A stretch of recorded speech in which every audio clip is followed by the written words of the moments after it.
Your gift can be anything. You can't look at it as simply running, jumping, singing, and dancing. But I tell you one thing, your gift is the thing that you do the absolute best with the least amount of effort. For me, it was comedy. So once you identify it, then that's the beginning of it. But there's a lot of work to do even after you identify your gift. You know, you can believe you're something all you want, but if you don't work towards it, you're just sitting there, it's going to be empty. We need to make a tale of tape of ourselves. You got to have an honest assessment of who you are. You got to determine your strengths and weaknesses. You can't give your best if you don't know what your best is. You also need some outside perspective. If you listen to people that's close to you, that have your best interests outside, you can use these outside observers to gain knowledge to assess yourself. One morning at breakfast, shortly after I met him, he said, Jim, let me see your current list of goals, and let's go over them and talk about them. He said, maybe that's the best way I can help you get a better direction started. And I said, I don't have a list. He said, well, is it out in the car or home somewhere?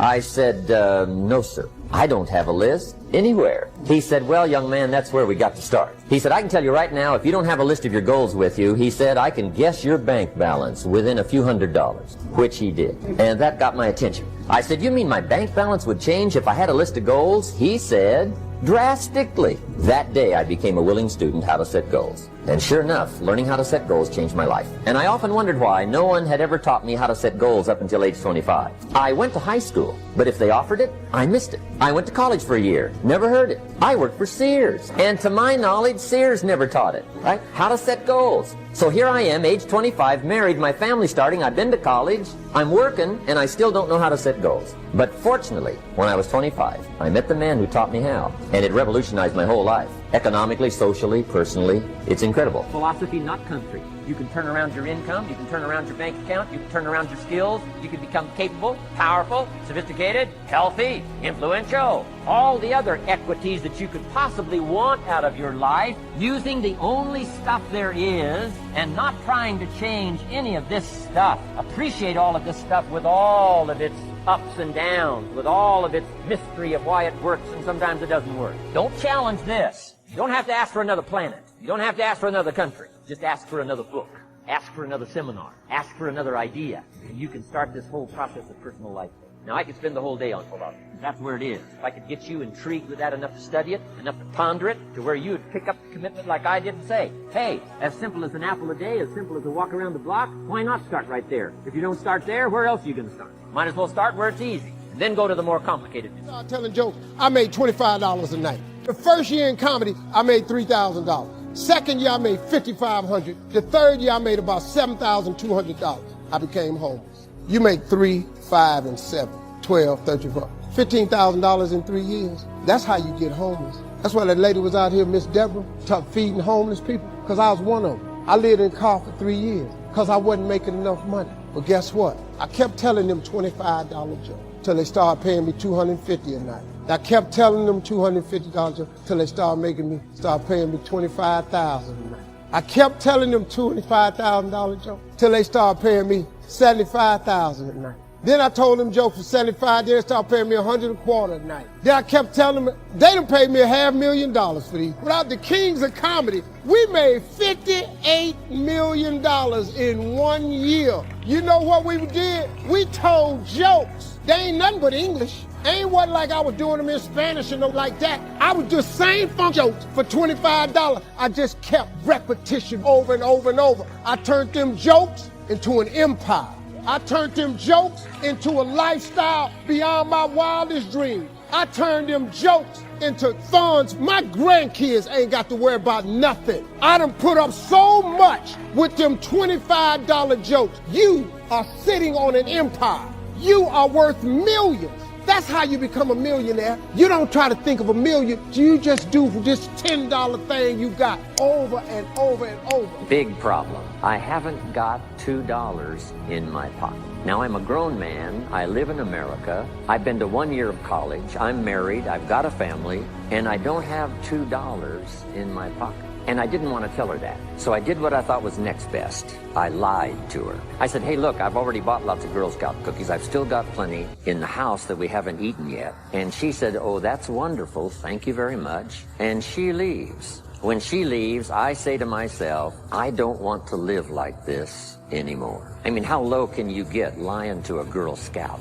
That's about as low as you can go. But I promised myself that day I was going to start my search of finding opportunity, finding somebody who could teach me and coach me on doing much better for myself and for my family and for my future. And shortly after that, I met a most extraordinary man, very wealthy, but a friend of mine said, "You've got to meet this man. He's rich, but he's easy to talk to. He's got a unique philosophy of business and life." And the more he told me about this man, the more I said, "I've got to meet this guy." And shortly after that, I had a chance to meet him. Sure enough, when I met him, I was impressed. Obviously, he was rich, but he was friendly and easy to talk to. And I said to myself, if I could just get around someone like him, and if he would coach me, I would be willing to learn anything. I'd love to be like him. Well, my good fortune was he invited me to join his company, and over the next 5 years, my dream came true. He coached me and taught me how to turn my life from pennies to fortune. And he's not alive anymore, but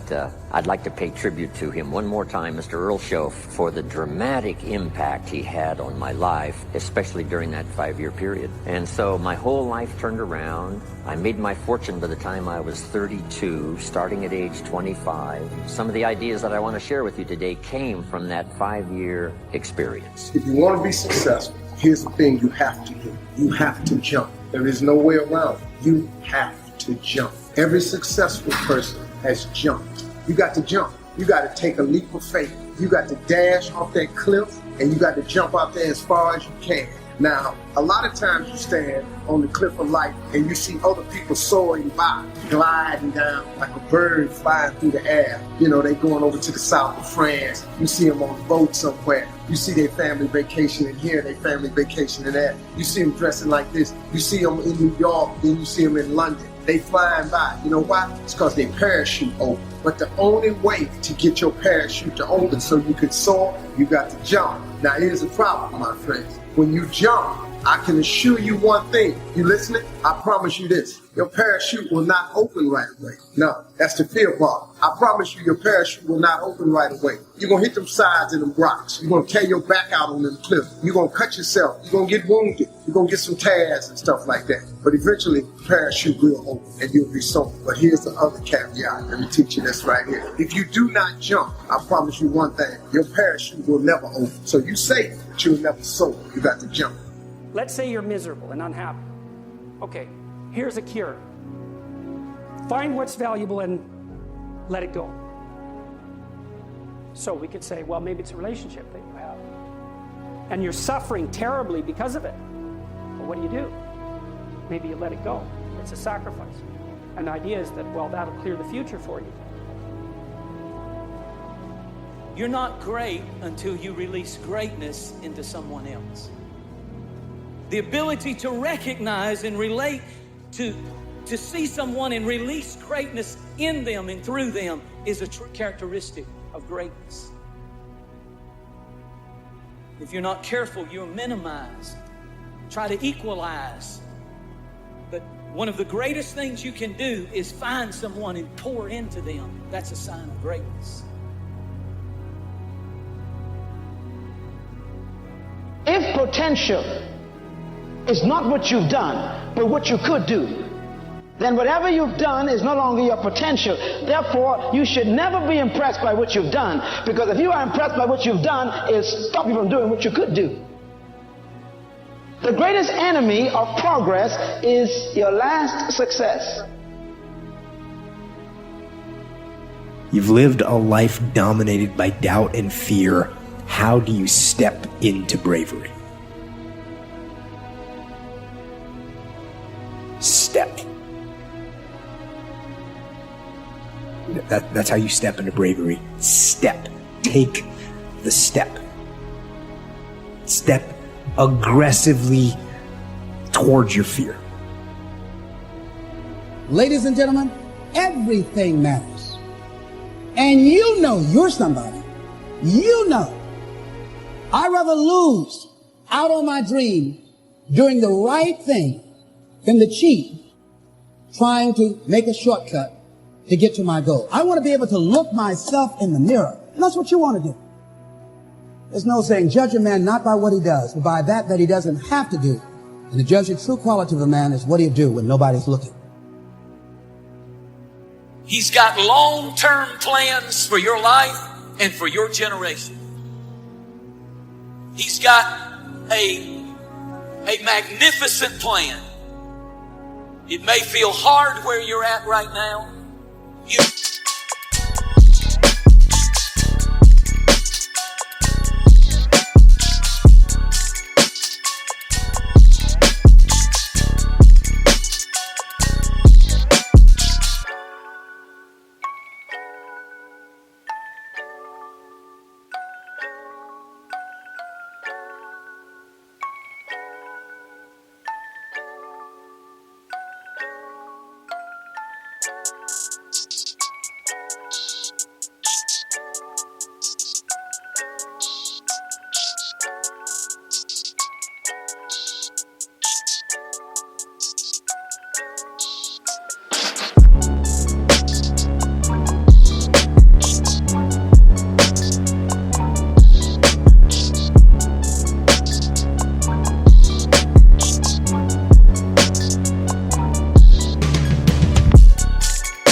Discouraged, and you may feel like giving up because it seems like that all you feel is weariness. Here's the point. Opposition escalates with opportunity. And that means you have not peaked yet. That means that your greatest days are not behind you. They absolutely, I tell you, with 100% confidence, you have not peaked yet. Your greatest days are in your future, not in your past. And that step towards your fear is the step into bravery. Because we're scared of what we don't know. And there is only one way to learn and to know, and that is to confront that fear. Good out there for you in the universe that has your name on it, and nobody can get your good. It has your name on it. They can't take your stuff. It's your stuff. So when you know that whatever you're seeking, it's also seeking you, you don't worry.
Scared. You don't think somebody's going to take it from you. You listen to your inner voice and you always take the high road. There will be the tendency, the natural inclination to take the low road. You must resist that. And with greater doors that will open will come greater opposition than you've ever experienced. And you've got to be soldiers. You've got to learn how to handle it. You've got to be able to deal with running with the horses. You keep saying, I want the big doors. You keep saying, I want you to use me. You keep saying it. What you're asking God for is you want to run with the horses. You don't want to be down here. You want to be up here. Okay? Then with the bigger doors comes greater opposition. It's about facing your fears. It takes discipline to face your fears so you can conquer them. And that's what discipline is. Discipline means taking the hard road, the uphill road, to do what's right. for yourself and for other people. 60 years to put yourself together, and God only knows what you could become. And that message is so much more, it's so funny because it's such an attack, but it's so positive because there's faith there in the potential that makes up the person rather than the miserable actuality that happens to be manifesting itself at the moment. Wherever you are in life, ladies and gentlemen, you've got comeback power. I don't care how low you are.